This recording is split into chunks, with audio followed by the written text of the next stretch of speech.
Bahagi na ng buhay at pamumuhay ng mga school teacher ang pagbuo ng lesson plan.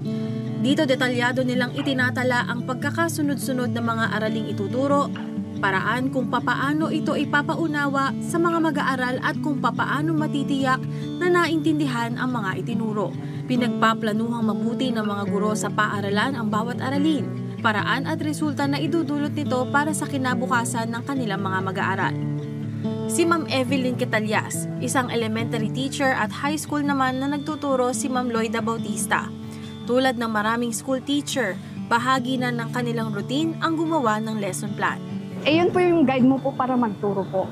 Yun po yung pwede mo pong tignan pag may hindi mo nasunod yung lesson mo, ganun po. Madami pong activities sa school kaya hindi namin tatakil lahat ng mga lessons. Magkakaroon kami ng remedial classes para sa mga bata po. Ang ginagamit na po namin ngayon, hindi na po siya daily, weekly lesson plan na po yun. Na-divide na lang po ng parts, tapos doon na po namin nilalagay lahat-lahat, yung mga activities, yung mga lessons, yung mga topics na kailangan po naming ma-discuss, yung mga competencies po na kailangang ma-meet.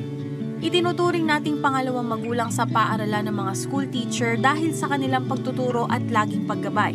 Dagdag pa rito ang kanilang pagsasakripisyo ng panahon na dapat sana'y ginugugol nila para sa kanilang pamilya. Subalit naglalaan pa rin sila ng oras para pagplanuhan ang ituturong aralin at patuloy pang gabayan ang mga estudyanteng nangangailangan. Yung mga bata after ng class po nila, pupunta po sa amin para magpaturo magbasa.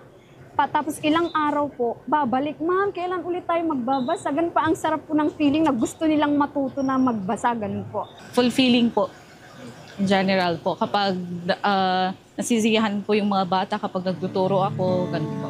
Pinagplanuhan nilang mabuti ang lahat para makamit ang kanilang mga pangarap at makatulong sa kanilang mga mag-aaral para sa kanilang kinabukasan. Pero ang hindi nila inaasahan ay ang plano ng Panginoon Diyos para ituro sa kanila hindi ang anumang akademiko na itinuturo sa paaralan, kundi ang mga katotohanang nakasulat sa Biblia. In-apply ko na po yung napag-aralan ko po ngayon. Actually po yung pagkilala sa Diyos, na i-integrate mo po sa subject na GMRC po. Pag nasa loob ako ng room, tinatanong ko sila, do you believe in God? Ganun po. Opo, yun po, nilalagay ko na po yung mga lessons po. Ang dalisay na ebanghelyo na itinuro ang nagmulat sa kanilang isipan kung alin ang pawang mga aral ng Panginoon Diyos na dapat sampalatayanan. In-invite po ako sa pagsamba po. Iba po yung feeling nung pagpasok ko lang po sa loob ng kapilya po, naiiba na po talaga yung feeling. Talagang nag-observe po ako. Iba po pala yung mga nakagisnan pong aral sa totoong aral. Matapos sumailalim sa proseso ng pag-anib sa Iglesia ni Cristo, tumanggap na sila ng banal na bautismo na ginanap sa gusaling sambahan ng lokal ng Narvacan, Distrito Eclesiastiko ng Ilocos Sur. Grateful pa din po, napaka-bless ko na po ngayon. Kanina po, every time na parang may problema ko, ang bigat-bigat. Pag papasok ka na po sa gusaling sambahan, parang nabubuhos mo lahat ng pag-iyak mo, ganun po. Tapos paglabas mo, naiibsan po. Kung fulfillment para sa kanila ang makatapos ng pag-aaral at makatulong sa mga kabataan para makamit ang kanilang mga pangarap, higit na accomplishment naman kay kapatid na Evelyn at kapatid na Loida ang malaman ang mga katotohanan at maging kaanib sa Iglesia ni Cristo. Mahalaga po. Mas mahalaga pa sa mga tinuturo sa paaralan.